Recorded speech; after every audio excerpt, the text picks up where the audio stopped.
à tous, bienvenue dans ce nouvel épisode de TBV News, un épisode un peu particulier mais que je voulais faire depuis quelque temps. En effet, on va parler du futur de Disneyland Paris, non pas à l'aide de communiqués de presse ou d'infos venant de sites de fans, mais directement depuis une vidéo qui est sortie voilà 2 semaines et qui m'a fait réagir. Elle avait été partagée sur un forum sur lequel je suis inscrit et avait suscité beaucoup de réactions. J'ai voulu voir pourquoi et je ne l'ai pas regretté. Je vais être clair tout de suite. Je ne dis pas que c'est n'importe quoi, ni que celui qui l'a faite a tort. Mon unique but est de vous faire prendre du recul sur ce genre de vidéo, afin que si d'aventure ce qu'il dit, lui ou d'autres d'ailleurs, n'arrive pas dans les temps, vous ne soyez pas déçus. Bref, je vous donne ma méthode face à une rumeur. Allons-y.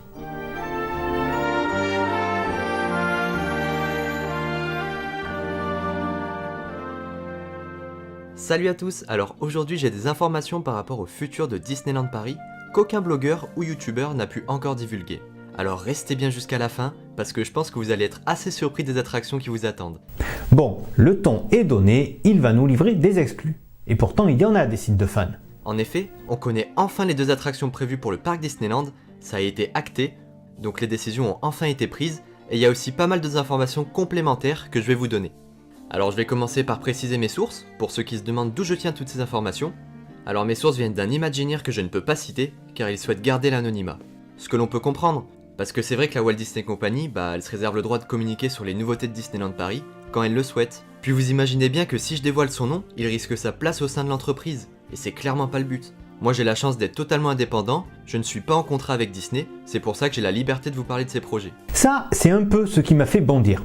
Il dit qu'il tient ces infos d'un Imagineer dont il ne peut citer le nom car il veut garder l'anonymat parce que ça lui nuirait. Comment dire? Un employé de Disneyland Paris, dont on connaît en effet la frilosité à annoncer ses projets et la montagne de conditions contractuelles que l'on signe lors d'une embauche. Qui plus est, dans une des branches les plus secrètes de l'entreprise qu'est Imagineering, lui aurait, comme ça, donné des infos. Encore une fois, ce dont il va parler n'est pas forcément faux, et vous allez voir pourquoi. Mais c'est tout de même super curieux de le tenir d'une telle source. Je comprends que le type qui a dit ça veuille garder l'anonymat s'il veut conserver sa place. Après, je ne pense pas qu'être indépendant et être libre aillent forcément ensemble, mais c'est mon avis et ce n'est pas le propos de la vidéo. Donc comme je l'ai dit, pour le parc Disneyland, 2 attractions majeures sont enfin actées. Il y a tout d'abord l'attraction Mickey Runaway, qui se situera entre Small World et Discoveryland, au niveau du passage. Alors déjà, c'est Mickey and Minnie's Runaway Railway. La notion de voie ferrée est importante vu que c'est l'élément central de la storyline. Et It's a Small World. Après tout, autant employer la bonne terminologie. Et ensuite, c'est en effet une rumeur dont on parle depuis quelques semaines, depuis que Bob Iger, le PDG de Disney, a dit qu'il se pourrait que cette attraction soit dupliquée dans les autres parcs. D'après ce que j'ai compris, elle ferait partie d'un projet plus grand visant à créer une zone Toontown, comme celle qui existe déjà en Californie ou au Japon. Le problème, même si une route piétonnière ça peut se dévier, c'est qu'on a le railroad, le vrai, celui du parc, qui passe ici. Alors certes, ils ont bien déplacé le parcours du train en Californie, mais ils avaient aussi moins de contraintes. Là où nous, on a des bâtiments en amont et en aval, ainsi que le tout début de la route de la parade, ce qui oblige à ce que les rails soient au sol et non pas sur un pont. Autrement dit, si une zone est créée ici, quelle qu'elle soit, il faudra composer avec l'environnement et peut-être trouver un système pour passer de l'autre côté, là où il y a de la place. Ce n'est pas le plus compliqué, mais ça reste un élément à avoir en tête. Il faut savoir que cette attraction doit déjà ouvrir cette année en Floride, dans le parc Disney's Hollywood Studios.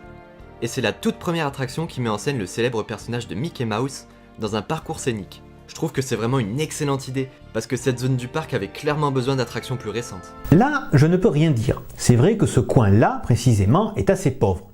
Il faut juste, au risque de me répéter, ne pas oublier que ce passage entre Fantasyland et Discoveryland a été ouvert pour désenclaver ce dernier, le seul à l'époque qui ne communiquait pas avec un autre land. Ça serait bien que ça continue et que les bâtiments ne prennent pas trop le dessus. En plus, c'est toujours sympa d'avoir un peu de calme dans toute l'agitation du parc. Voilà, il a fini avec la première info. On passe à la deuxième. Alors maintenant, je vais vous dévoiler la deuxième attraction, et là, sans surprise, c'est Indiana Jones Adventure qui est enfin acté. Ah, Indiana Jones à Disneyland Paris, un des plus grands marronniers depuis l'ouverture du parc en 1992. Rappelons qu'une attraction, même si elle n'aurait pas forcément eu cette licence-là, était prévue dès les origines à cet emplacement, que la rumeur de sa construction revient sans cesse depuis cette époque, mais qu'elle n'a jamais été construite, la priorité ayant été donnée à d'autres projets. Attention, auto-lancer de fleurs dans 3, 2, 1, 0. Rappelez-vous, il y a déjà presque un an, je parlais déjà de la réflexion assez sérieuse de la Walt Disney Company quant à cette attraction. J'avais d'ailleurs été le premier à partager l'information, et vous avez été près de 130 000 à visionner la vidéo, donc encore merci à vous. Du coup, je suis vraiment content qu'ils aient pris une décision positive quant à cette attraction, parce que c'est l'un des plus beaux dark rides du monde, il n'y a aucun doute là-dessus. Et ensuite, ça donne quand même pas mal de crédibilité à ma chaîne, donc c'est plutôt cool. Pour ceux qui se demandent, Indiana Jones sera bien en complément du coaster Indiana Jones actuel, donc le Temple du Péril. D'ailleurs, il y aura également une boutique ainsi qu'un restaurant pour en créer un véritable land thématisé sur la licence. Franchement, que demander de plus quoi. Donc ces deux attractions arriveront pour 2022 ainsi que 2024. Il y aura également d'autres petites attractions, du style Passage enchanté d'Aladin ou Mystère du Nautilus. Après ce sera seulement des petites attractions complémentaires qui se visiteront à pied. Mais on ne sait pas encore quels seront leurs thèmes. Autant je me dis pourquoi pas concernant la zone autour de l'attraction Indiana Jones. Après tout, on a la place et encore une fois, quelque chose est dans les cartons depuis plus de 25 ans. Autant pour les ouvertures en 2022 et 2024, j'ai de gros doutes. Car ça voudrait dire que, en plus de l'extension des Walt Disney Studios, il y aurait aussi de gros chantiers en parallèle au parc Disneyland. Quant aux petites attractions de type parcours scénique, c'est là que j'aime ce genre de vidéos, on y découvre des projets que même les mieux informés des forums ignoraient. Au total, on peut compter un plan de 500 millions d'euros pour le parc Disneyland, entre les deux attractions et les aménagements autour. Et franchement, ça fait du bien de se dire qu'il y aura enfin de réelles nouveautés dans le premier parc. 500 millions d'euros, le quart du budget alloué aux 3 zones de l'autre parc, en plus du budget alloué aux 3 zones du parc. Ça commence à chiffrer, dis donc. Ou alors c'est inclus dans l'enveloppe des 2 milliards, je sais pas.